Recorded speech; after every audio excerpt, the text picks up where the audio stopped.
अव्यक्त मुरली हम रिवाइज कर रहे हैं।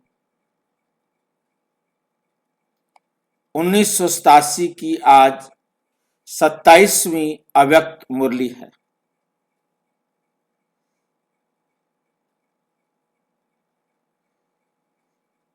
जो बाबा ने 27 दिसंबर 1987 को सुनाई।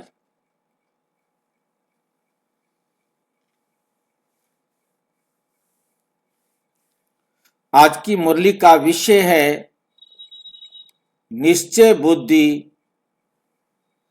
विजयी रत्नों की निशानियां। निश्चय बुद्धि विजयी रत्नों की निशानियां।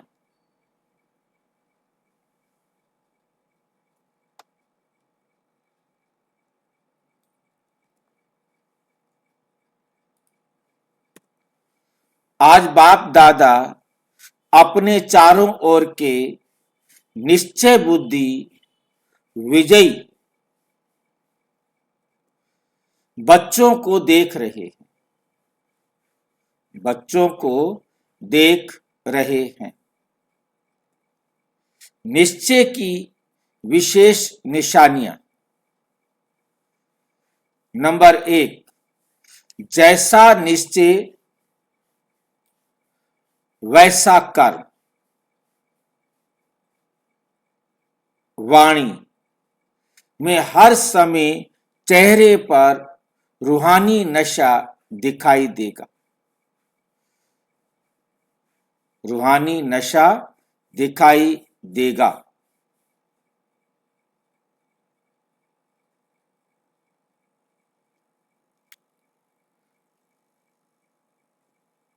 नंबर 2, हर कर्म संकल्प में विजय सहज प्रत्यक्ष रूप में अनुभव होगी। पहला समझ में आया?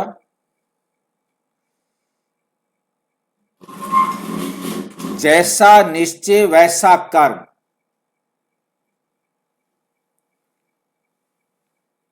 जैसा निश्चय वैसा कर्म। फिर कोमा, वाणी में हर समय चेहरे पर रूहानी नशा दिखाई देगा। 3 चीजें दिखाई देगी। जैसा निश्चय होगा वैसा कर्म वाणी में और हर समय चेहरे पर रूहानी नशा दिखाई देगा। कर्म में भी, वाणी में भी और चेहरे पर। उसकी वाणी से भी पता चलेगा कि उसको रूहानी नशा है। उसके कर्म में भी अनुभव होगा कि इसको रूहानी नशा है। चेहरे पर भी रूहानी नशा दिखाई देगा। जैसा निश्चय होगा उसको बाबा के ज्ञान में, बाबा में जितना निश्चय होगा वो 3 बातों से हमें दिखाई देगा। कर्म से, दूसरा वाणी से, तीसरा चेहरे से। तीनों में क्या होगा? रूहानी नशा दिखाई देगा। इसको और सिंपल भाषा में समझना चाहें, निश्चय का रूहानी नशा कर्म, वाणी और चेहरे पर दिखाई देगा। दूसरा पॉइंट, हर कर्म संकल्प में विजय सहज प्रत्यक्ष फल के रूप में अनुभव होगी। हर कर्म संकल्प में विजय, कर्म में संकल्प में दोनों में विजय सहज प्रत्यक्ष फल के रूप में अनुभव होगी। सहज प्रत्यक्ष फल के रूप में अनुभव होगी।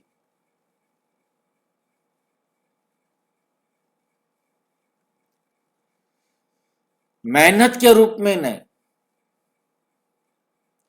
मेहनत नहीं उसको महसूस, क्योंकि उसे मोहब्बत है, नशा है, निश्चय है और उसे मोहब्बत है, तो उसके पास मेहनत नहीं होगी। लेकिन प्रत्यक्ष फल ऐसे लगेगा जैसे कि हुआ ही पड़ा है। अधिकार के रूप में विजयी अनुभव होगा। प्रत्यक्ष फल अधिकार के रूप में, प्रत्यक्ष फल व अधिकार के रूप में अनुभव होगी। ये बात समझ में आई है? नंबर 3, अपने श्रेष्ठ भाग्य, श्रेष्ठ जीवन व बाप और परिवार के संबंध व बाप और परिवार के संबंध संपर्क द्वारा 1% भी संशय, संकल्प मात्र भी नहीं होगा। संकल्प मात्र भी नहीं होगा। क्वेश्चन मार्क समाप्त। हर बात में बिंदु बन बिंदु लगाने वाले होंगे। बिंदु बन बिंदु लगाने वाले होंगे। निश्चय बुद्धि हर समय अपने को बेफिक्र बादशाह, सहज स्वतः अनुभव करेंगे। अर्थात बार बार स्मृति लाने की मेहनत नहीं करनी। बार बार स्मृति लाने की मेहनत नहीं करनी पड़ेगी। मैं बादशाह हूं, ये कहने की मेहनत नहीं करनी पड़ेगी। लेकिन सदा स्थिति के श्रेष्ठ आसन व सिंहासन पर स्थित हैं ही। सदा स्थिति के श्रेष्ठ आसन व सिंहासन पर स्थित हैं ही। जैसे लौकिक जीवन में कोई भी परिस्थिति प्रमाण स्थिति बनती है, चाहे दुख की, चाहे सुख की। उस स्थिति की अनुभूति में स्वतः ही रहते हैं, स्वतः ही रहते हैं। बार बार मेहनत नहीं करते। मैं सुखी हूं व मैं दुखी हूं, बेफिक्र बादशाह की स्थिति का अनुभव स्वतः सहज होता है, स्वतः सहज होता है। अज्ञानी जीवन में परिस्थितियों प्रमाण स्थिति बनती है। लेकिन शक्तिशाली अलौकिक ब्राह्मण जीवन में परिस्थिति प्रमाण स्थिति नहीं बनती। लेकिन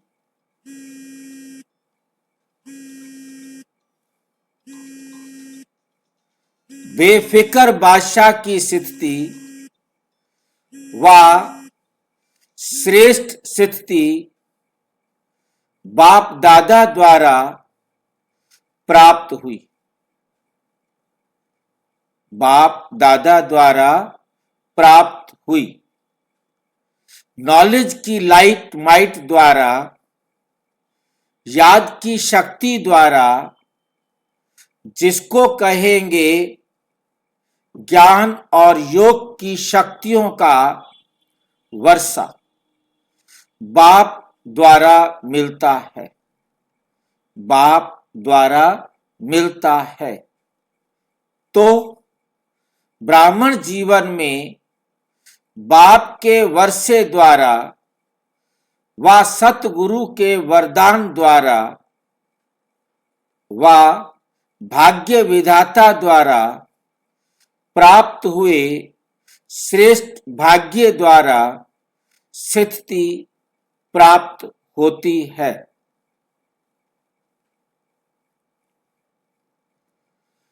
अगर परिस्थिति के आधार पर स्थिति है तो शक्तिशाली कौन हुआ? तो शक्तिशाली कौन हुआ? अगर परिस्थिति के आधार पर स्थिति है तो शक्तिशाली कौन हुआ? परिस्थिति पावरफुल हो जाएगी ना, परिस्थिति पावरफुल हो जाएगी ना, और परिस्थिति के आधार पर स्थिति बनाने वाला कभी भी अचल अडोल नहीं रह सकता, कभी भी अचल अडोल नहीं रह सकता। जैसे अज्ञानी जीवन में अभी अभी देखो खुशी में नाच रहे हैं और अभी अभी उल्टे सोए हुए हैं। उल्टा सोना माना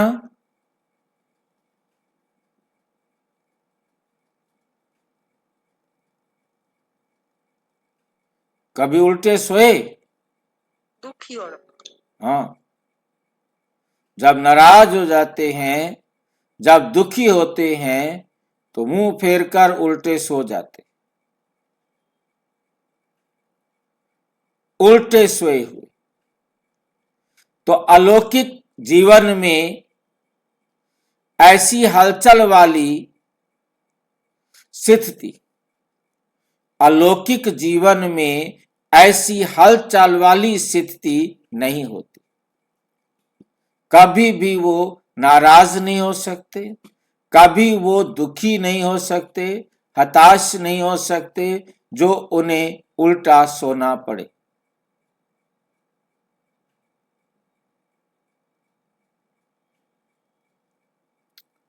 परिस्थिति के आधार पर नहीं, लेकिन अपने वर्षे और वरदान, लेकिन अपने वर्षे और वरदान के आधार पर व अपनी स्थिति के आधार पर परिस्थिति को परिवर्तन करने वाला होगा। तो निश्चय बुद्धि इस कारण सदा बेफिक्र, तो निश्चय बुद्धि इस कारण सदा बेफिक्र बादशाह है, क्योंकि फिक्र होता है कोई अप्राप्ति व कमी होने के कारण। अगर सर्व प्राप्ति स्वरूप है, मास्टर सर्वशक्तिवान है, तो फिक्र किस बात का है? तो फिक्र किस बात का रहा? निश्चय बुद्धि अर्थात सदा बाप पर बलिहार जाने वाले,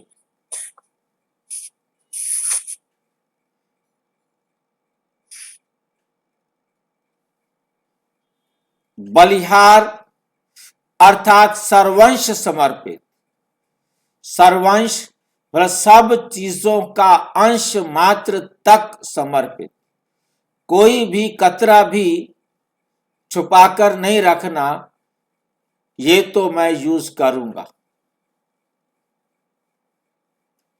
ये तो मैं नहीं देता। अब सर्वंश के बाद आगे सर्ववंश सहित समर्पित। क्या अंतर होगा सर्व अंश और सर्ववंश?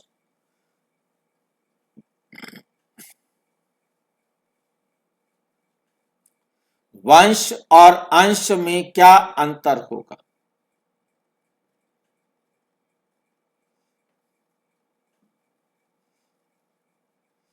दो शब्द बाबा को प्रयोग करने पड़े हैं।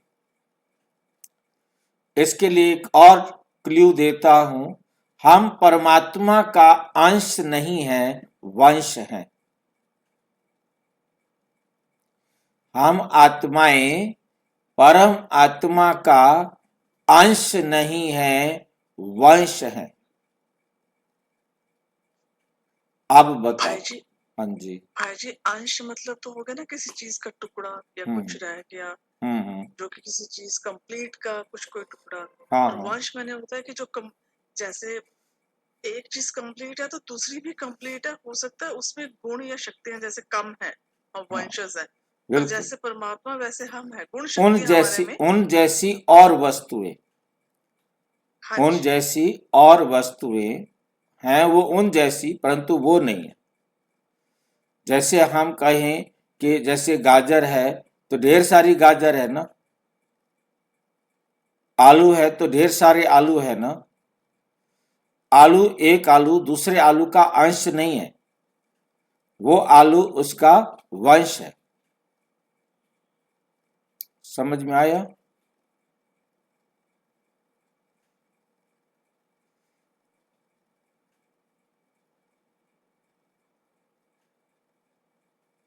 जैसे जैन है, सारे जैन वंश है,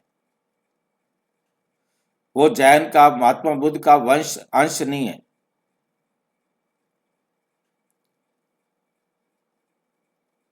इसी प्रकार से हमारे पास कुछ अलग कुछ एक प्रकार के कोई सामान है, चलो उनमें से हमने आधे दे दिए, आधे रख दिए, थोड़े रख दिए, ये वंश कहलाते हैं। मतलब अंश होता है, जैसे एक ही आलू है, हमने उस एक आलू में से एक टुकड़ा काट के अलग कर दिया, वो उस आलू का अंश है।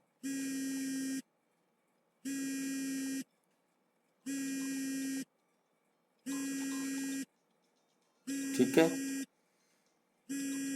चाहे देह भान में लाने वाले विकारों का वंश, चाहे देह के संबंध का वंश, चाहे देह के विनाशी पदार्थों की इच्छाओं का वंश, सर्व वंश में ये सब आ जाता है।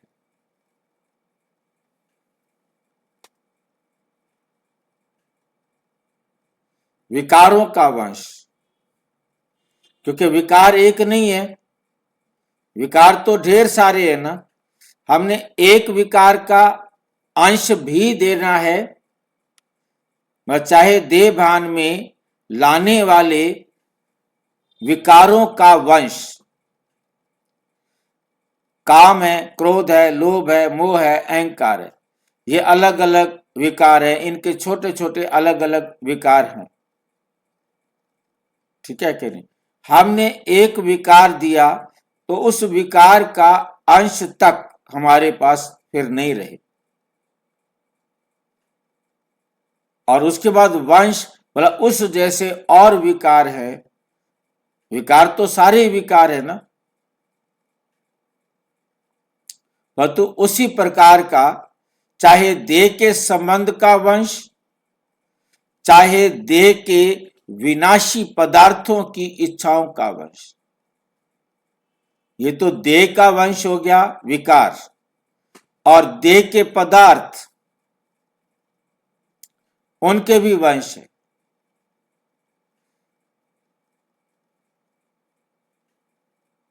एक वस्तु का टुकड़ा अंश है, परंतु उस जैसी और वस्तुएं भी हैं।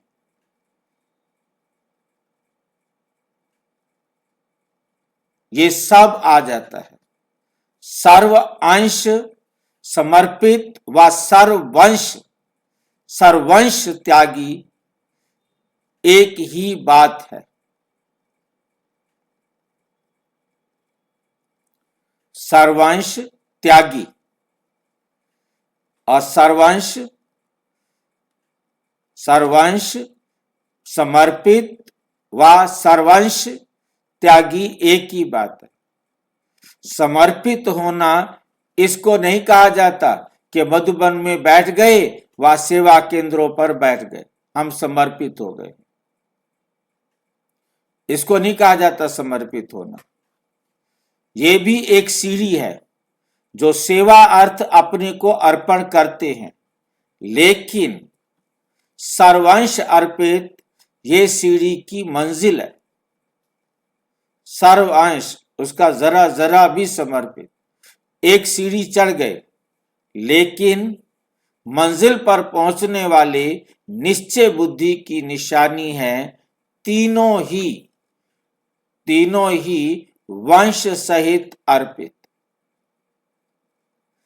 तीनों ही बातें स्पष्ट जान गए ना। वंश तब समाप्त होता है जब स्वप्न व संकल्प में भी अंश मात्र नहीं।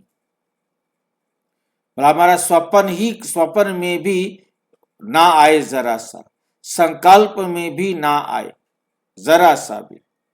अगर अंश है स्वप्न में, संकल्प में,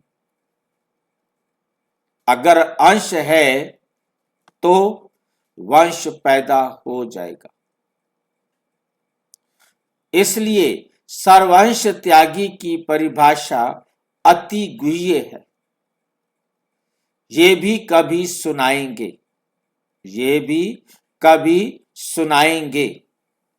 निश्चय बुद्धि सदा बेफिक्र निश्चिंत होगा।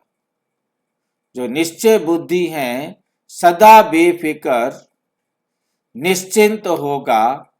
हर बात में विजय प्राप्त होने के नशे में निश्चित अनुभव करेगा। तो निश्चय, निश्चिंत और निश्चित ये हर बात हर समय अनुभव कराएगा। वे सदा स्वयं भी नशे में रहेंगे और उनके नशे को देख दूसरों को भी ये रूहानी नशा अनुभव होगा। औरों को भी रूहानी नशे में बाप की मदद से, स्वयं की स्थिति से अनुभव कराएगा। निश्चय बुद्धि की व रूहानी नशे में रहने वाले के जीवन की विशेषताएं क्या होंगी? पहली बात, जितना ही श्रेष्ठ नशा उतना ही निमित्त भाव। उतना ही क्या होगा? निमित्त भाव हर जीवन के चरित्र में होगा। निमित्त भाव की विशेषता के कारण निर्माण बुद्धि पर ध्यान देना, जितनी निर्माण बुद्धि होगी उतनी नव निर्माण कहते हो ना, तो नव निर्माण करने वाली बुद्धि होगी तो निर्माण भी होंगे, निर्माण भी होंगे। नई रचना करने वाले भी होंगे और निर्माण माना निरअहंकारी भी होंगे। जहां यह विशेषताएं होंगी,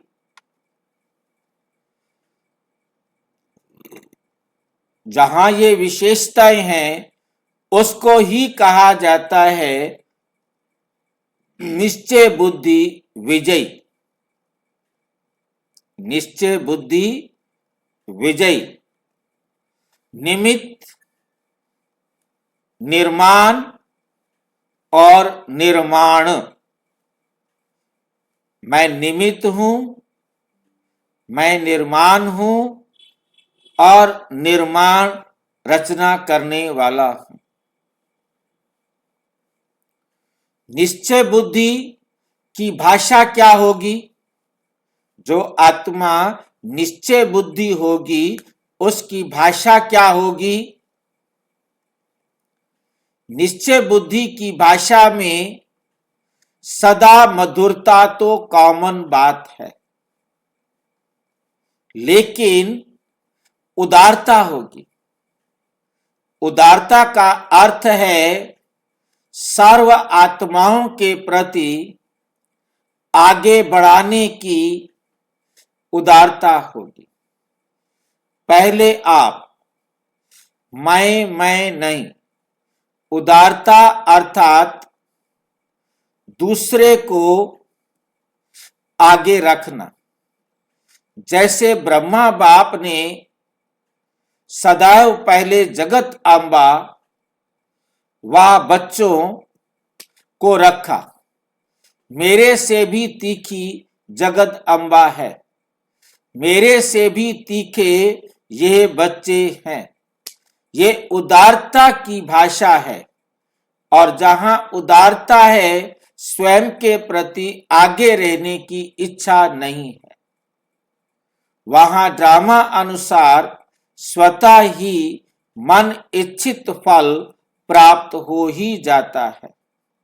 जितना स्वयं इच्छा मात्रम अविद्या की स्थिति में रहते, उतना बाप और परिवार अच्छा, योग्य समझ उसको ही पहले रखते हैं। तो पहले आप मन से कहने वाले पीछे रह नहीं सकते। यह वह मन से पहले आप कहते हो, कहता पहले आप कहता तो सर्व द्वारा पहले आप ही हो जाता है। पहले आप कहता है ना दूसरों को, जैसे आदत होनी चाहिए पहले आप। तो जो दूसरों को कर आगे करता है, तो दूसरों को आगे करने वाला वो खुद ही पहले आप हो जाता है। सर्व द्वारा वो दूसरों को पहले आप करता है, तो सारे उसको फिर क्या करते हैं? पहले आप। वे अलग अलग करता है, पहले आप, पहले आप, पहले आप, पहले आप। और वो सारे उसको भी क्या करते हैं? पहले आप। लेकिन इच्छा वाला नहीं। ध्यान देना, यहां लाइन में लेकिन में क्या क्लू छिपाया है? इच्छा तो ये हो कि मैं इनको कह रहा हूं पहले आप कर लो, पहले आप कर लो, पहले आप कर लो, पहले आप कर लो। वह तो इच्छा हो कि ये मुझे कहें कि नहीं जी पहले आप करो, तो नहीं कहेंगे। वो आपको नहीं कहेंगे, क्योंकि आपकी इच्छा नहीं है उनको पहले आप कराने की। बाबा ने बच्चों को आगे रखा। बच्चे आप करो इस काम को, बच्चे आप करो इस काम को। और बच्चों ने फिर बाबा को आगे किया कि बाबा आप। और तो इच्छा ये हो कि ये बच्चे मुझे कहे पहले आप, इसलिए आप कह रहे हो उनको पहले आप।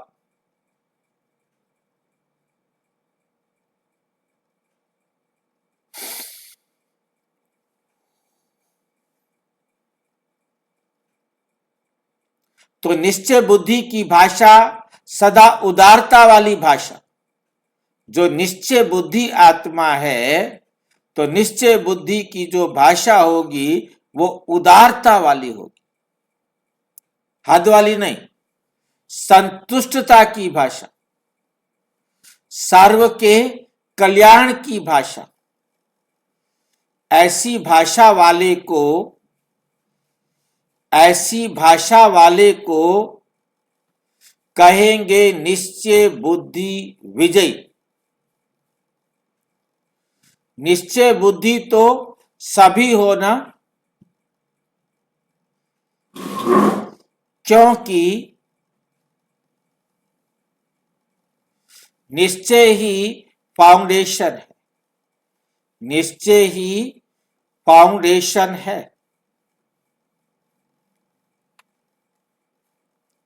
लेकिन जब परिस्थितियों का, माया का, संस्कारों को, भिन्न भिन्न स्वभावों का तूफान आता है, तब मालूम पड़ता है निश्चय का फाउंडेशन कितना बड़ा मजबूत है, कितना मजबूत है। जैसे इस पुरानी दुनिया में भिन्न भिन्न प्रकार के तूफान आते हैं ना, कभी वायु का, कभी समुद्र का, ऐसे यहां भी भिन्न भिन्न प्रकार के तूफान आते हैं। तूफान क्या करता है? पहले उड़ाता है, फिर फेंकता है। तो ये तूफान भी पहले तो अपनी तरफ मौज में उड़ाते हैं, अल्पकाल के नशे में ऊंचे ले जाते हैं, क्योंकि माया भी जान गई है कि बिना प्राप्ति के ये मेरी तरफ आने वाले नहीं। तो पहले आर्टिफिशियल प्राप्ति में ऊपर उड़ती है, फिर नीचे गिरती कला में ले आती है। चतुर है तो निश्चय बुद्धि की नजर त्रिनेत्री होती है, तीसरे नेत्र से तीनों कालों को देख लेते हैं।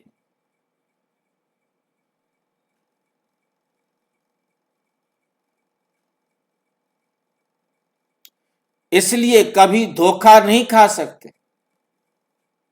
तो निश्चय की परख तूफान के समय होती है।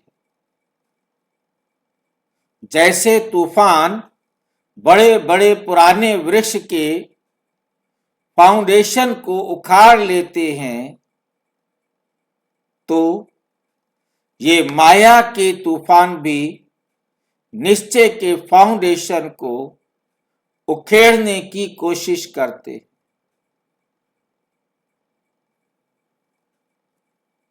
लेकिन रिजल्ट में उखड़ते कम है, हिलते ज्यादा है। हिलने से भी फाउंडेशन कच्चा हो जाता है। तो ऐसे समय पर अपने निश्चय के फाउंडेशन को चेक करो। वैसे कोई से भी पूछेंगे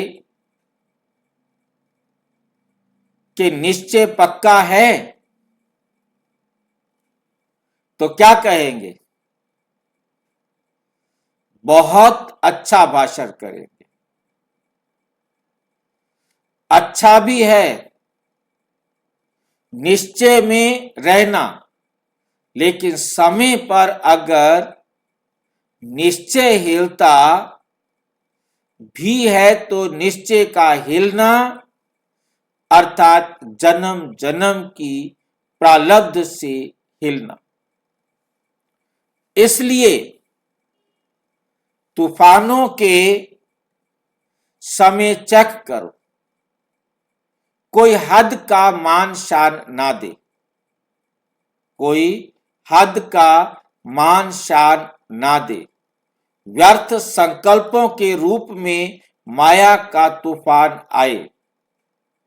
जो चाहना रखते हो वे चाहना अर्थात इच्छा पूर्ण ना हो। ऐसे टाइम पर भी निश्चय है।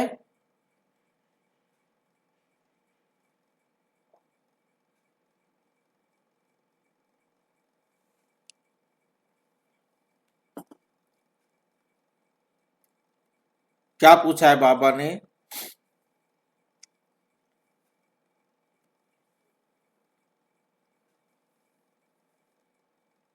इसलिए तूफानों के समय चेक करो जब तूफान आता है।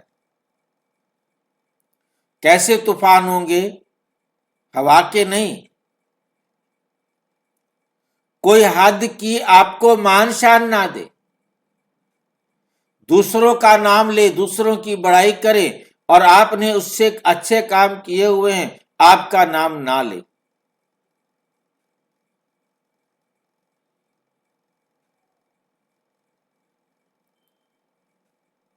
या आपके पास व्यर्थ के संकल्प आ रहे हैं, ये भी तूफान है।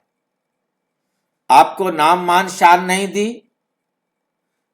आपके अंदर व्यर्थ के संकल्प आ रहे हैं,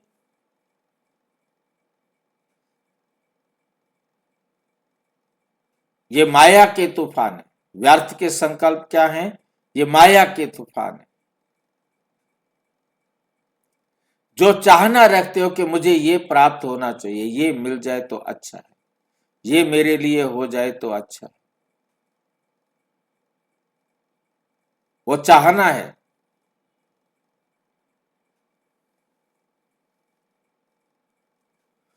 इच्छा पूरी ना हो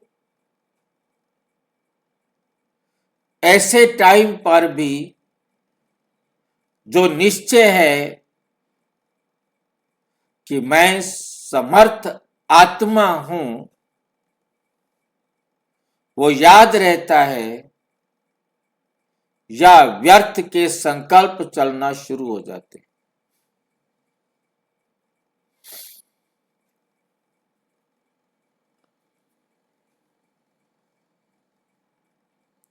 वह व्यर्थ समर्थ के ऊपर विजयी हो जाते हो। अगर व्यर्थ विजय प्राप्त कर लेता है, व्यर्थ पर समर्थ की बजाय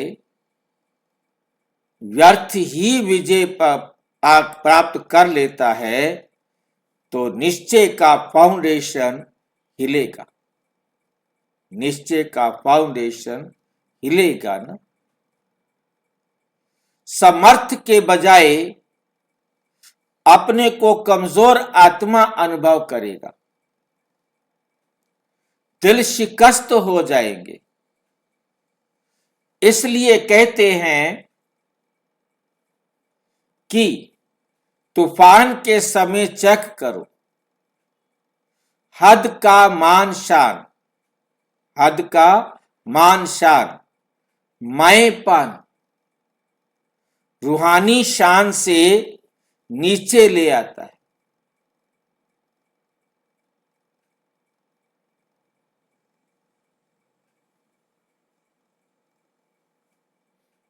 हद की कोई भी इच्छा मात्रम अविद्या के निश्चय से नीचे ले आती। इच्छा मात्रम अविद्या, जिसको पता ही ना हो कि इच्छा क्या होती है,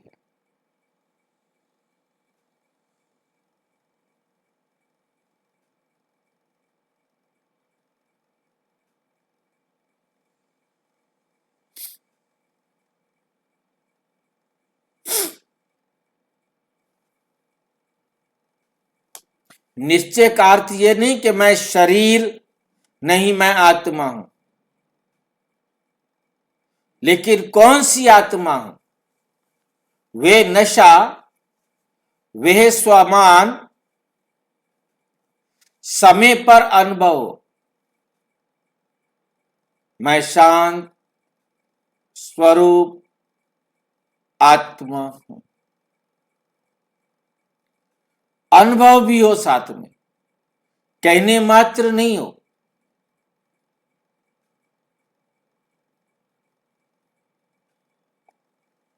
इसको कहते हैं निश्चय बुद्धि विजयी। कोई पेपर है ही नहीं और कहे मैं तो पास विद ऑनर हो गया। अब किसी ने कोई पेपर दिया ही नहीं है, पास विद ऑनर कैसे हो गया?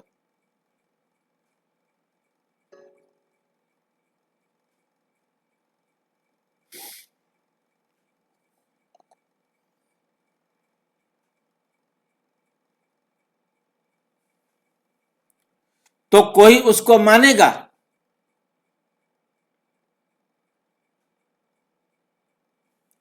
सर्टिफिकेट चाहिए ना। कितना भी कोई पास हो जाए, डिग्री ले लेवे, लेकिन जब तक सर्टिफिकेट नहीं मिलता वैल्यू नहीं होती। पेपर के समय पेपर दे, पास हो, सर्टिफिकेट ले बाप से, परिवार से, तब उसको कहेंगे निश्चय बुद्धि विजय। समझा? तो फाउंडेशन को भी चेक करते रहो। निश्चय बुद्धि की विशेषता सुनी ना?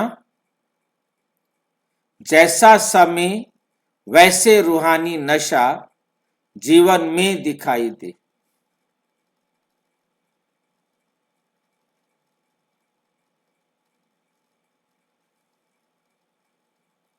सिर्फ अपना मन खुश ना हो, लेकिन लोग भी खुश हों। सभी अनुभव करें कि हां, ये नशे में रहने वाली आत्मा है।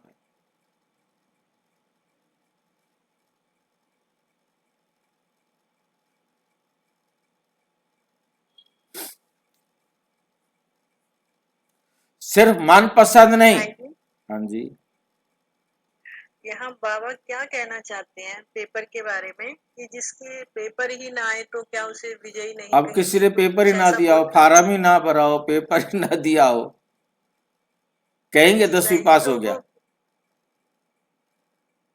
मतलब यहाँ पे क्या कहना चाहते हैं बाबा?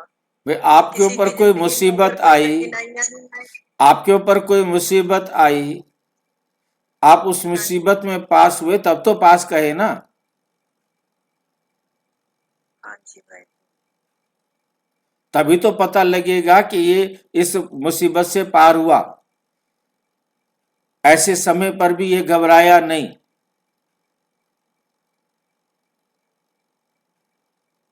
और जिसके जीवन में पेपर आए ही ना, आया नहीं है तो उसको पेपर पास, कुछ थोड़ा भी पास आए। का सर्टिफिकेट तो ना दे देंगे।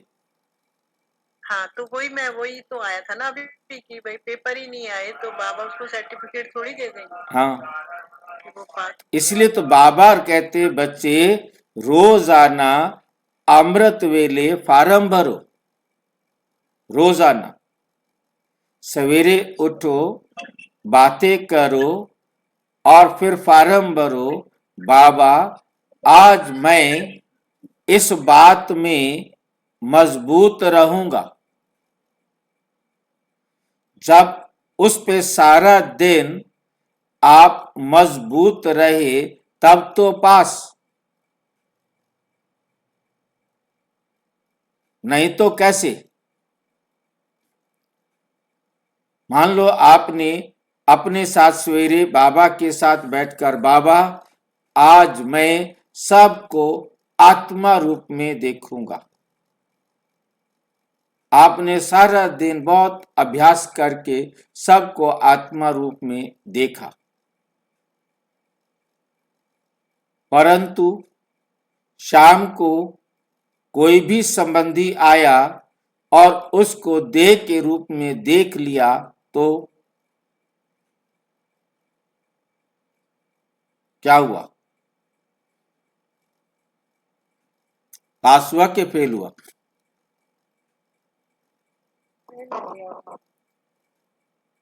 मतलब ऐसे समय पर भी, मतलब सारा दिन, एक दिन पास हुआ, फिर वो पेपर को एक्सटेंड करो 1 सप्ताह या 2 दिन, 3 दिन, 4 दिन, 5 दिन, कब तक?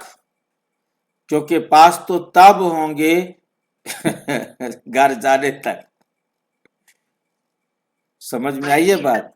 सबसे पहले तो वो बाबा की यूनिवर्सिटी में फॉर्म भरना पड़ेगा ना। वो सवेरे सवेरे फार्म भरा जाता है फ्री में, पैसे नहीं लगते हैं। फिर जो आज आप मान लो सारे दिन में पास हो भी गए, इतने से काम नहीं चलेगा कि मैं तो सारे दिन में पास हो गया। कल भी चालू है वो, और आखिरी सांस तक चालू है। यदि कहीं भी फेल हो गए तो फेल, अगले दिन दूसरा फार्म भी भर दो साथ में। ये तो मैं कर सकता हूं, ये भी करूंगा। अब 2 अटेंशन हो जाएंगे, फिर 3 अटेंशन हो जाएंगे, रोज एक एक अटेंशन जुड़ता जाएगा। भाई जी, हाँ जी, भाई जी, बोलो। आज के मुरली में जो आया है कुछ हिसाब किताब जैसे भोगना से होता है, कुछ योग बल से होता है जुक्ति, तो इसका मतलब क्या हुआ? वे आपने बाबा की श्रीमत से किसी को आपने पिटाई की थी, आज वो आपकी पिटाई कर रहा है। आप बाबा की याद में होने के कारण आपने अपने आप में सोच लिया, मैंने इनको मारा होगा, इसने भी मेरी पिटाई कर दी, साहब बराबर। ओम शांति। अब उसने तो दुख दिया और आपने दुख नहीं लिया, आपने योग बल से उस दुख को पार कर लिया। परंतु योग बल हो गया भाई नहीं? हाँ जी, योग बल हो गया तो हाँ वे योग बल हो गया। वो तो उसने बहुत मारा, उस समय तो आपने योग बल से पार कर दिया। वो तो उसके कारण जो चोट लग गई, जो जख्म हो गए शरीर में, और जब जख्मों पर दवाई लगाने का टाइम आया तब कोस दिया, हाय हाय कर दिया, अपनी किस्मत को रो दिया। तो कुछ आपने योग कर्म योग से, योग बल से पार किया, और कुछ भोग बल से, कुछ आपने भोगा। दोनों हो गया। दोनों हो गया ना। सारा एक भी हो सकता है, सारा दोनों भी हो सकता है, जैसे कोई करेगा। ठीक है, ये हुआ भाई जी ना योग बल से कर्म भोग पर विजय।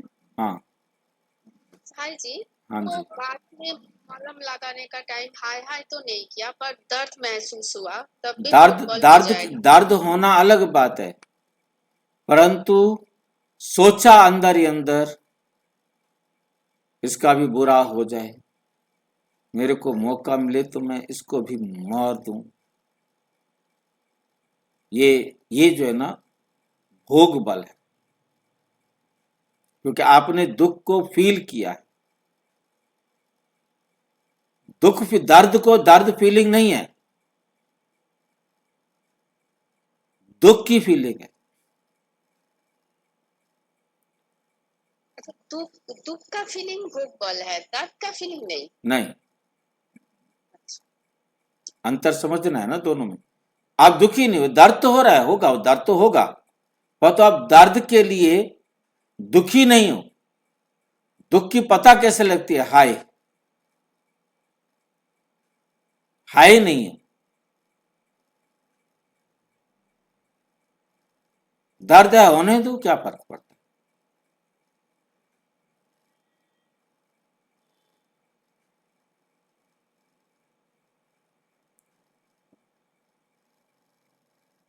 सिर्फ मन पसंद नहीं, और भाई लेकिन जी दर्द किसकी वजह से हुआ? जैसे किसी ने मारा है तो वो फीलिंग भी नहीं आना कि उसने मारा या हाँ उसको नहीं, ऐसा हो जाए। उसको कोसना, अपने आप को कोसना, उसको किसी को भी कोसना,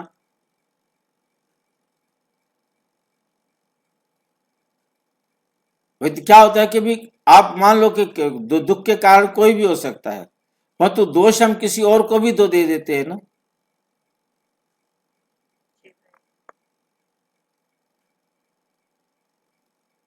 तूने मुझे धक्का दे दिया, वरना मेरे साथ ऐसे थोड़ा होता।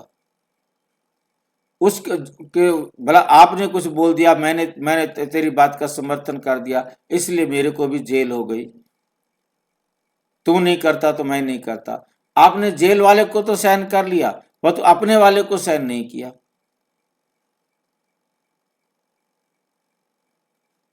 क्योंकि दूसरों को सहन करना बड़ा आसान होता है, अपनों को सहन करना बड़ा मुश्किल होता है।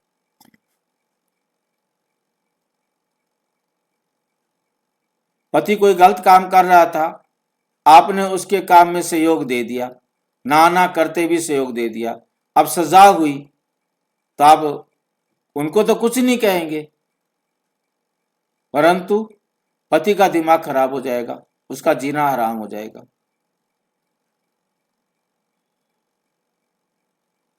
वो दुख ले लिया। जेल में जाने का दुख नहीं है,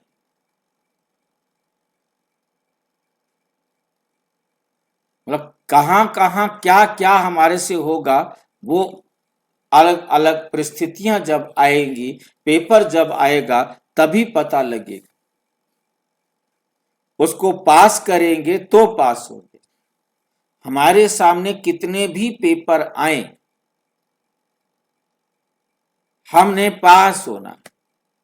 हर परिस्थिति को पेपर समझ पार करना। पेपर समझ पार करना भी क्या, पार का रह को सह बना दो, पास करना है।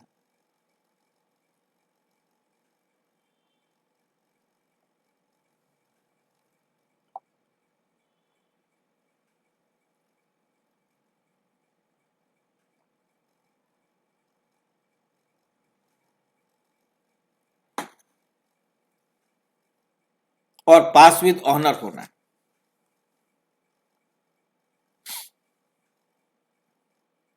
सिर्फ मन पसंद नहीं, लेकिन लोग पसंद। सभी के साथ मेरा अच्छा व्यवहार होगा तो सभी मुझे पसंद करेंगे।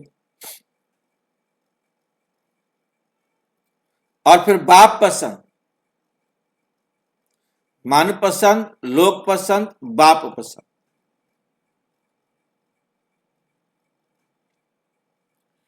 इसको कहते हैं विजयी।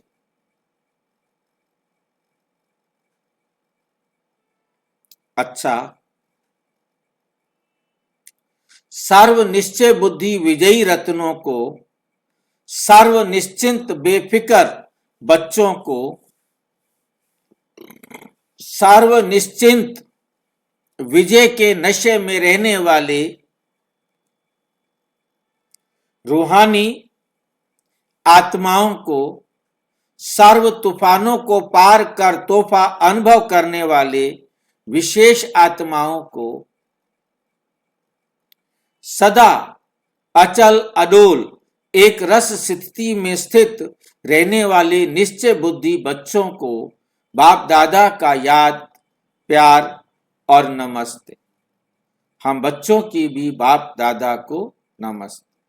विदेशी भाई बहनों से बाप दादा की मुलाकात। अपने को समीप रतन अनुभव करते हो। समीप रतन की निशानी क्या? समीप रतन की निशानी क्या?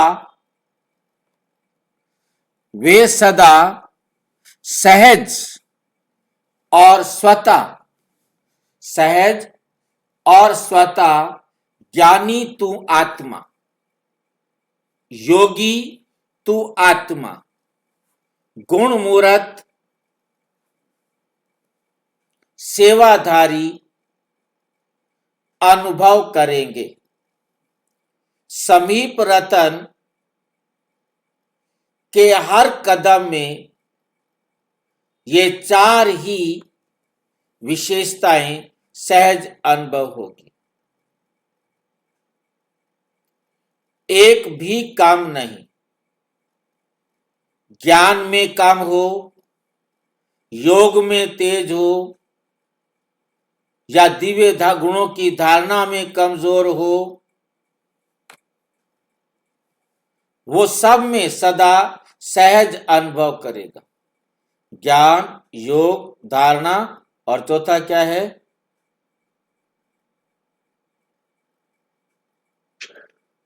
सेवा है। सेवा। समीप रतन किसी भी बात में मेहनत नहीं, अनुभव करेंगे लेकिन सहज, कोई मेहनत अनुभव नहीं करेंगे लेकिन सहज सफलता अनुभव करेंगे। मेहनत अनुभव की तो भी फेल है, तो क्यों फेल है?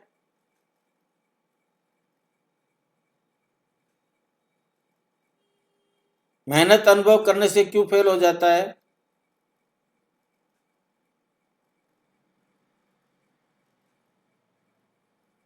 मेहनत अनुभव करने वाला फेल क्यों होता है? मेहनत का क्योंकि वहाँ अनुभव ही प्यार नहीं नहीं करेंगे। होता है, प्यार नहीं होता है इसलिए। हाँ, मतलब मेहनत तभी महसूस होगी उसके लिए उसको प्यार नहीं है। प्यार होता तो मेहनत नहीं होती।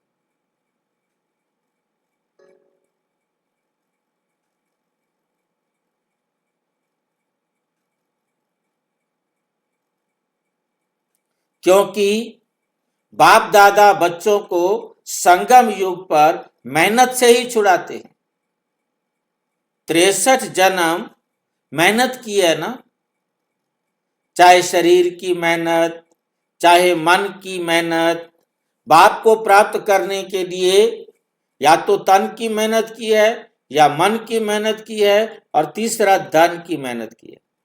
धन को मेहनत में नहीं लिया, परंतु धन कमाने के लिए तो मेहनत करनी पड़ी ना, और वो धन खर्च किया तो भी वो तन की क्या है? मेहनत। मन की मेहनत क्या है? बहुत ज्यादा विचार सागर मंथन करना, अधूरे शास्त्रों को पढ़कर उनको भी तो मंथन करते हैं, तभी तो मतभेद हुए। हर एक ने उन्हीं 4 वेदों को पढ़ा और अपने अपने विचार रख दिए। मैंने अपने विचार रखे, उसको किसी और ने पढ़ा, कहा इसकी ये बात गलत है, ये बात गलत है, चेंज है इसे। उसने चेंज करके एक नया मत बना दिया, तीसरे ने नया मत बना दिया, चौथे ने और कुछ जोड़ करके तोड़ करके कुछ घटाया बढ़ाया और मत बना दिया।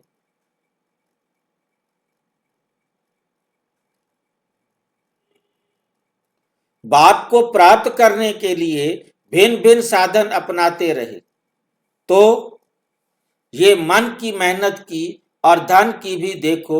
जो सर्विस करते हो, जिसको बाप दादा नौकरी कहते, उसमें भी देखो कितनी मेहनत करते हो। उसमें भी तो मेहनत लगती है ना। और अभी आधा कल्प के लिए ये नौकरी नहीं करेंगे, इससे भी छूट जाएंगे ना। लौकिक नौकरी करेंगे ना भक्ति करेंगे, दोनों से मुक्ति मिल जाएगी।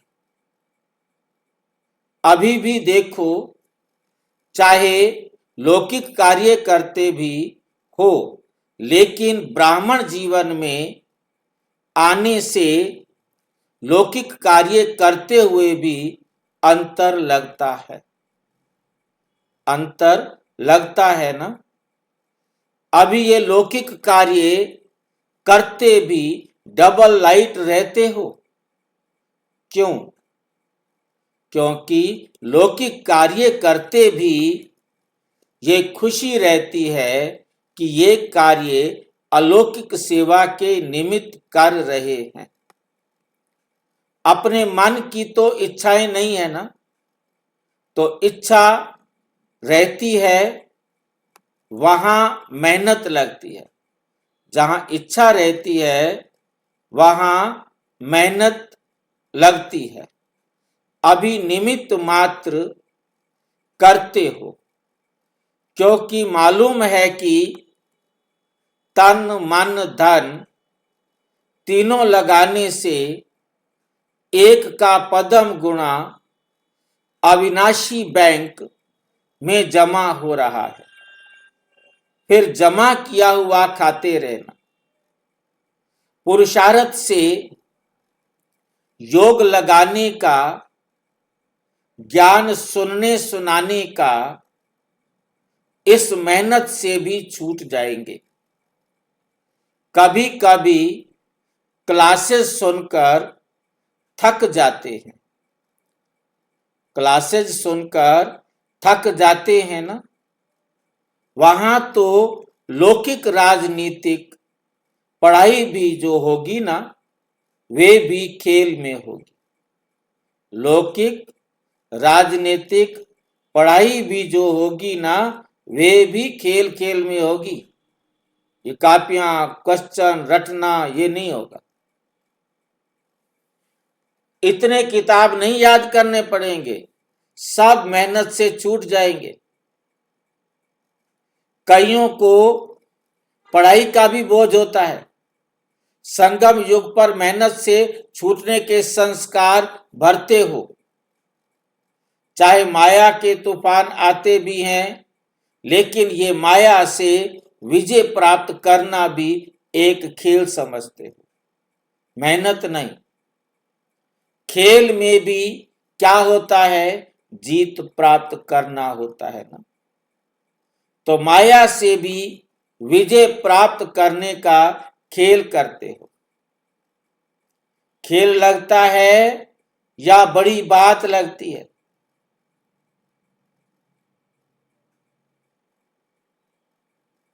यहीं पर पेपर हो गया। खेल लगता है या बड़ी बात लगती है? यदि बड़ी बात लगी तो समझ लो मेहनत, खेल लगा तो मेहनत नहीं। सर्वशक्तिवान स्टेज पर स्थित होते हो तो खेल लगेगा। और ही चैलेंज करते हो कि आधा कल्प के लिए विदाई लेकर जाओ, तो विदाई समारोह मनाने आती है, लड़ने नहीं आती है। यदि किसी का विदाई समारोह मना दिया, आज आपने सवेरे प्रतिज्ञा की और कायम रहे, उसको परमानेंट विदाई दे दी, तो फिर वो आपके पास लड़ने के लिए नहीं आती, वो आएगी नहीं।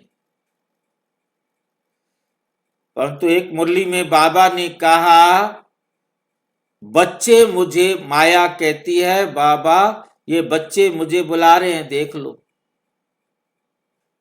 तो मैं माया को रोक नहीं सकता, बुला रहे हैं तो जा भाई, तू होने दो फेल इनको। बच्चे माया को विदाई नहीं देते, फिर बुला लेते हैं। बहुत दिन हो गए तुम आई नहीं माया, आ जाओ, थोड़ा सा क्रोध तो करना चाहिए, थोड़ा सा लोग बुलाते रहते हैं हम लोग क्या भाई जी? हाँ, बाबा और माया बता देती, हम नहीं बताते हैं, बाबा से छुपाते रहते हैं। हाँ, माया बता देती है, बाबा मेरे को बुला रहे हैं। कहते जाओ बच्चे बुला रहे हैं तो ठीक है, करो फेल इसको। हमारा पक्ष नहीं लेता बाबा, उस टाइम हमारे साथ नहीं खड़ा होता।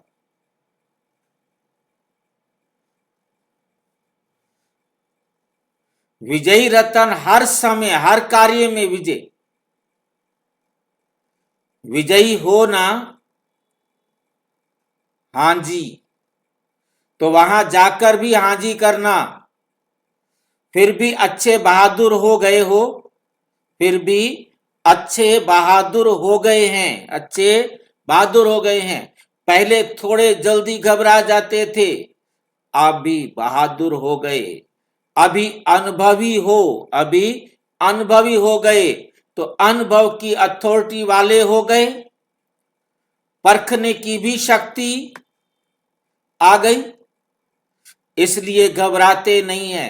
अनेक बार के विजयी थे, एक बार के नहीं, अनेक बार के विजयी थे।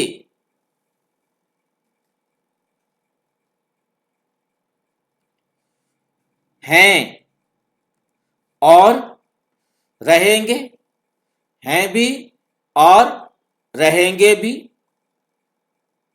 यही स्मृति सदा रखना। अच्छा, विदाई के समय दादियों से, दादी जानकी बंबई से 3-4 दिन का चक्कर लगाकर आई है। अभी से ही चक्रवर्ती बन गई। अच्छा है, यहां भी सेवा और वहां भी सेवा की। यहां रहते भी सेवा करते, जहां जाते वहां भी सेवा कर हो जाती। सेवा का ठेका बहुत बड़ा लिया है। बड़े ठेकेदार हो ना, छोटे छोटे ठेकेदार तो बहुत हैं, लेकिन बड़े ठेकेदार को बड़ा काम करना पड़ता है। लेकिन बड़े ठेकेदार को बड़ा काम करना पड़ता है। बाबा आज मुरली सुनते बहुत मजा आया। है ही मजा। अच्छा है, आप लोग कैच करके औरों को क्लियर कर सकते हो। सभी तो एक जैसे कैच कर नहीं सकते। जैसे जगदम्बा मुरली सुनकर क्लियर करके, सहज करके सभी को धारण कराती रही, ऐसे अभी आप निमित्त हो गए। कई नए नए तो समझ भी नहीं सकते हैं, लेकिन बाप दादा सिर्फ सामने वालों को नहीं देखते। जो बाप है सभा में, जो बैठे हैं सभा में, उन्हें ही नहीं देखते। बाबा सिर्फ सामने वालों को नहीं देखते, जो सभा में बैठे हैं उन्हों को ही नहीं देखते, सभी को सामने रखते हैं। फिर भी सामने अनन्य होते हैं। कुछ समझ में आई है बात?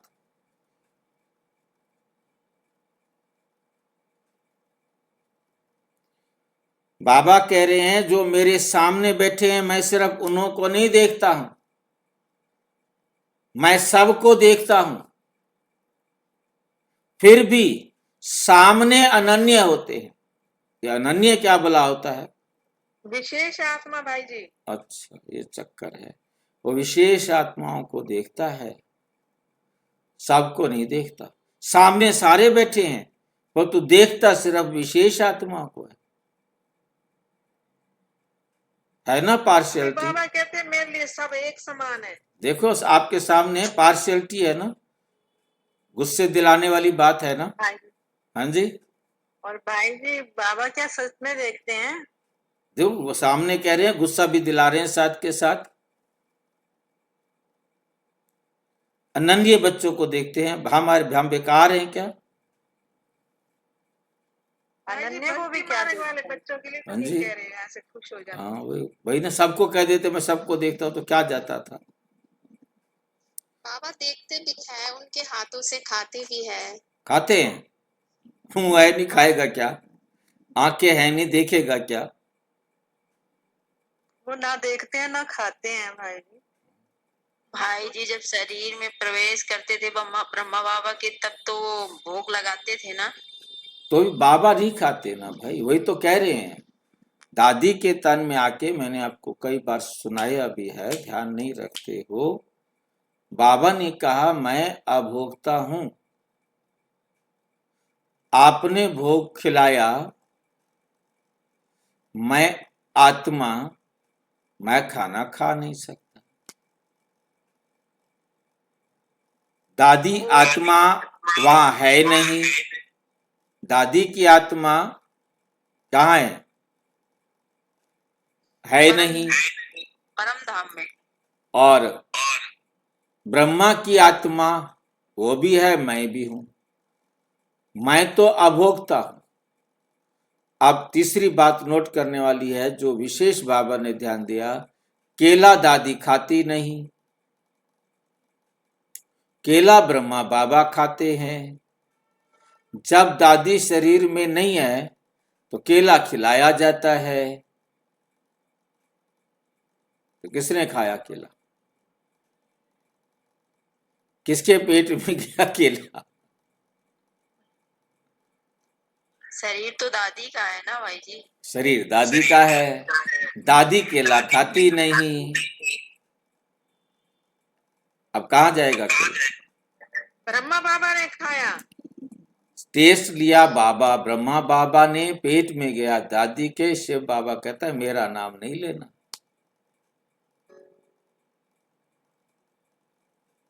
भाई जी जब बाबा चले जाते हैं तभी तो भोग स्वीकार करती हैं वो, नहीं क्या नाम नहीं की? नहीं, बाबा होते हैं, अच्छा बाबा होते हैं, बाबा के सामने होता है। और बाबा सबसे मिलते हैं और सबकी समस्याओं का समाधान भी करते हैं। क्योंकि जो उन समस्याओं को ऊपर हम सुन तो नहीं सकते, क्योंकि हम तो सामने बैठे होते हैं ना। तो जो स्टेज पर होती हैं दादियाँ, बड़े भाई, अपनी कोई बात बताते हैं, कोई चीज़ उनको पूछनी होती है बाबा से तो पूछते हैं, बाबा उनका जवाब देते हैं। पर तो वो माइक पर नहीं आता। कोई कोई बात माइक पर ले लेते हैं। यदि कॉमन कोई बात पूछी जाए सबके लिए तो वो माइक लगा देते हैं, नहीं तो माइक को साइड में कर देते हैं, फिर पूछते हैं।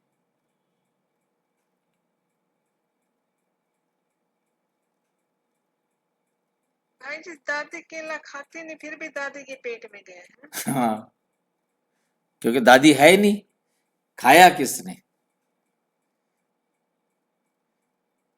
मतलब ये बात बाबा ने मतलब बताया, उस तन में आए हुए किसने खाया, खुद ही क्वेश्चन पूछा। मैं तो खाता नहीं। शिव बाबा कहते मैं तो खाता नहीं, मेरा तो कोई मतलब ही नहीं है।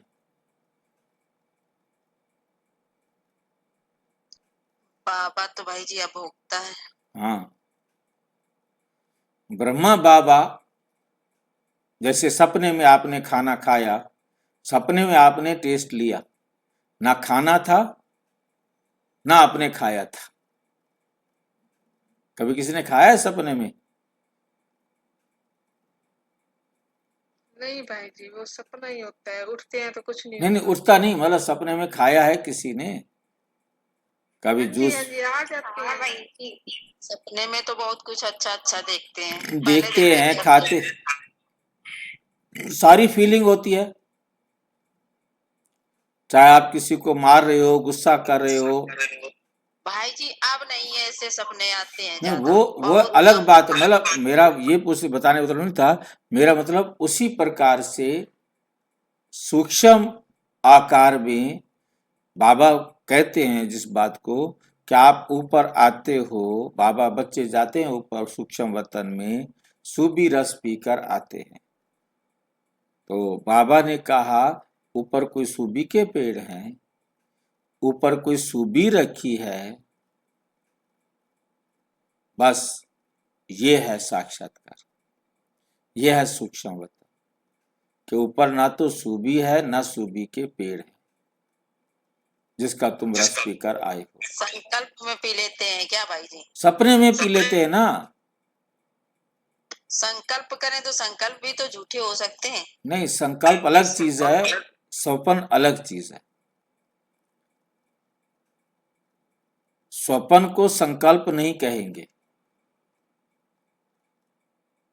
ठीक है नहीं? भाई जी शुभी का क्या अर्थ होता है? जैसे समझो कि मौसमी है, सूबी एक फल है वहां का, बस। स्वर्ग में कोई फल होता होगा, हमने तो देखा नहीं, हम सूक्ष्म वतन में गए नहीं, हमें पिलाया नहीं बाबा ने। जब भाई जी वहाँ क्या नाम सतयुग में गए होंगे तब याद भी नहीं, याद अब भी नहीं, जाएंगे। वो याद भी नहीं हमें।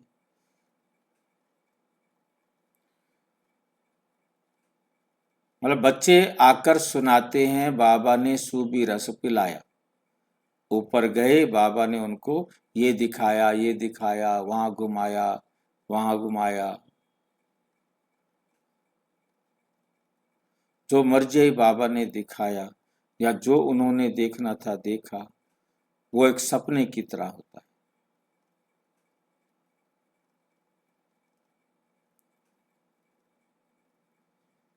भाई जी उनकी बुद्धि की लाइन क्लियर होती होगी ना, तो ये सब अपना बताते हैं सब बच्चों को, और क्या। फिर भी सामने अनन्य होते हैं तो उन्हों के प्रति निकलता है।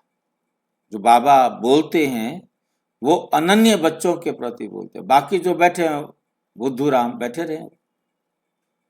आप लोग तो पढ़कर भी कैच कर सकते हो। अच्छा, पार्टियों के साथ अव्यक्त बाप दादा की मुलाकात।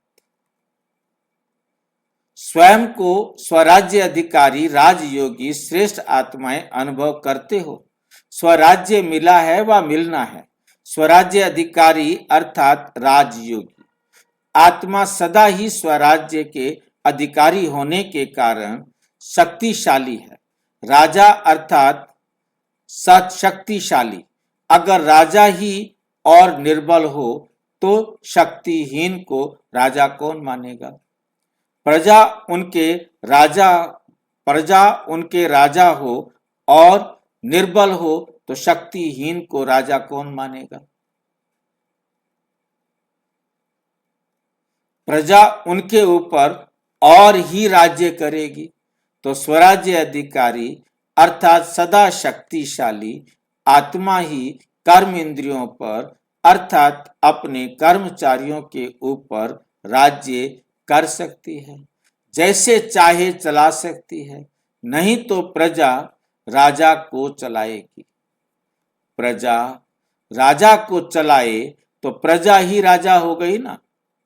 नियम प्रमाण राजा प्रजा को चलाता है। अगर प्रजा का राज्य है तो राजा नहीं कहेंगे, प्रजा पर राज्य कहेंगे। परंतु बाप आकर राजयोगी बनाता है, प्रजा पर राज्य नहीं सिखाता। तो सभी राज्य अधिकारी होना, कभी अधीन कभी अधिकारी, ऐसे तो नहीं, सदा अधिकारी। एक भी कर्म इंद्रिया धोखा ना दे, इसको कहते हैं राजयोगी व राज्य अधिकारी। सदा इस स्वमान में स्थित रहो कि हम अधिकारी हैं। हम क्या हैं? अधिकारी हैं, अधीन होने वाले नहीं।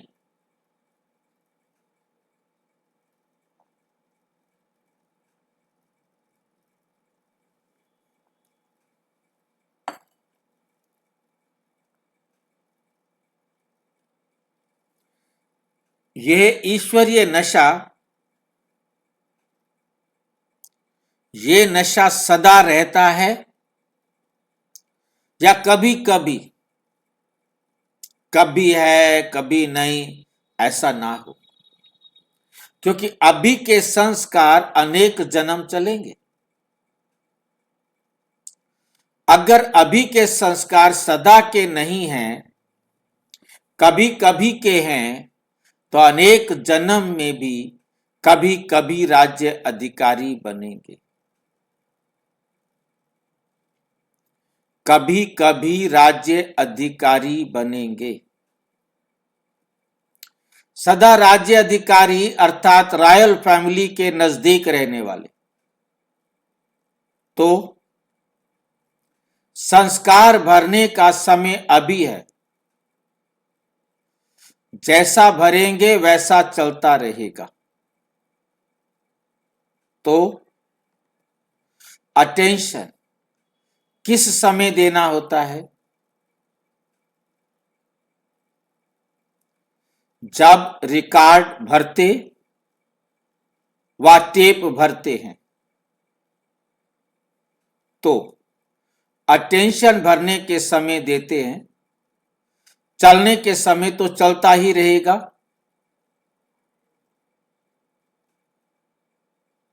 चलने के समय तो चलता ही रहेगा, लेकिन भरने के समय जैसा भरेंगे वैसा चलता रहेगा।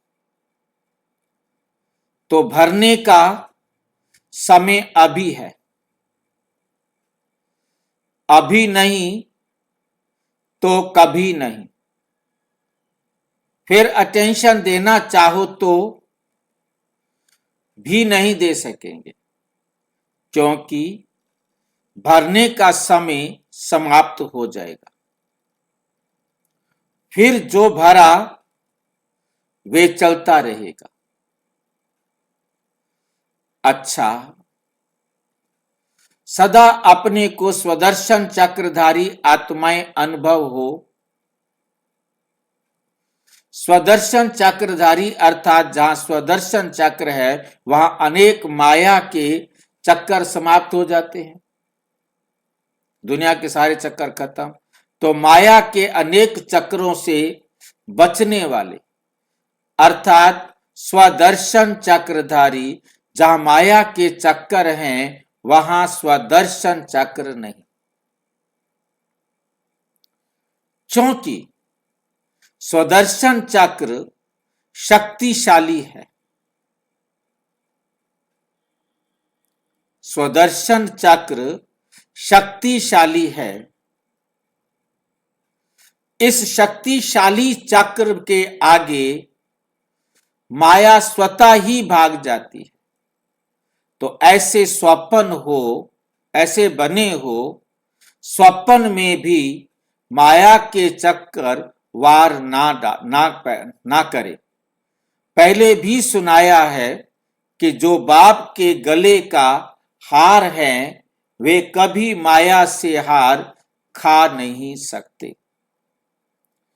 अगर माया से हार खाते हैं तो बाप के गले का हार नहीं बन सकते। तो गले का हार हो या खाने वाले हो, बाप ने सभी बच्चों को महावीर बनाया। एक भी कमजोर नहीं। तो महावीर की निशानी है ये स्वदर्शन चक्र सदा स्वदर्शन चक्र चलता रहे तो स्वतः सहज विजयी रहेंगे। ये बाप की विशेषता है जो सभी को चक्रधारी बनाते हैं, सभी को श्रेष्ठ भाग्यवान बनाते हैं। बाप किसी को भी कम नहीं बनाते। बाप एक जैसा सभी को माला माल बनाते हैं। बाप एक ही समय सभी को सब खजाने देता है। बाप सभी को सब खजाने देता है, अलग नहीं देता। लेकिन नंबर क्यों बनते हैं? लेने वाले नंबरवार बन जाते हैं, देने वाला नंबरवार नहीं बनता। सब बाप के स्नेही सहयोगी तो हो ही, लेकिन शक्तिशाली बनने में अंतर पड़ जाता है। शक्तिशाली बनने में अंतर पड़ जाता है। बाप दादा तो सबको महावीर रूप में देखता है। अच्छा, सदा बाप के दिल में रहने वाले और सदा बाप को दिल पर बिठाने वाले, सदा बाप के दिल में रहने वाले ही निरंतर योगी हैं, निरंतर योगी हैं। सदा अपने को राज ऋषि समझते हो। एक तरफ है राज्य, दूसरे तरफ है वैराग, दोनों का बैलेंस हो। बेहद का वैराग वैराग नहीं, लेकिन प्राप्ति स्वरूप बना देता है, क्योंकि पुरानी दुनिया से वैराग लाते हो और नई दुनिया के मालिक बन जाते हो। तो नाम वैराग है, लेकिन मिलती प्राप्ति है। छोड़ने में भी लेना है। एक देते हो और पदम लेते हो। तो बेहद का वैराग राज्य भाग्य दिलाने वाला है। एक जन्म के लिए वैराग अनेक जन्मों के लिए सदा श्रेष्ठ भाग्य। ऐसे राज ऋषि हो। राज ऋषि कुमार और कुमारियों का ही गायन है। ऐसी राज ऋषि आत्माओं को विश्व की आत्माएं दिल से प्यार करती हैं, चैतन्य से भी ज्यादा आपके जड़ चित्रों को प्यार करते हैं, क्योंकि त्याग का भाग्य प्राप्त हुआ। तो ऐसे राज ऋषि आत्माएं हैं। इस नशे में सदा रहो। अच्छा, ओम शांति। और विस्तार से जानने के लिए प्रजापिता ब्रह्मा कुमारी ईश्वरीय विश्वविद्यालय के किसी भी सेवा केंद्र पर संपर्क करें। और यदि कोई प्रश्न है तो 9213106986 पर आरटीआई करें या टेलीग्राम करें 9650692270 पर। केवल व्हाट्सएप करें, फोन नहीं। ओम शांति।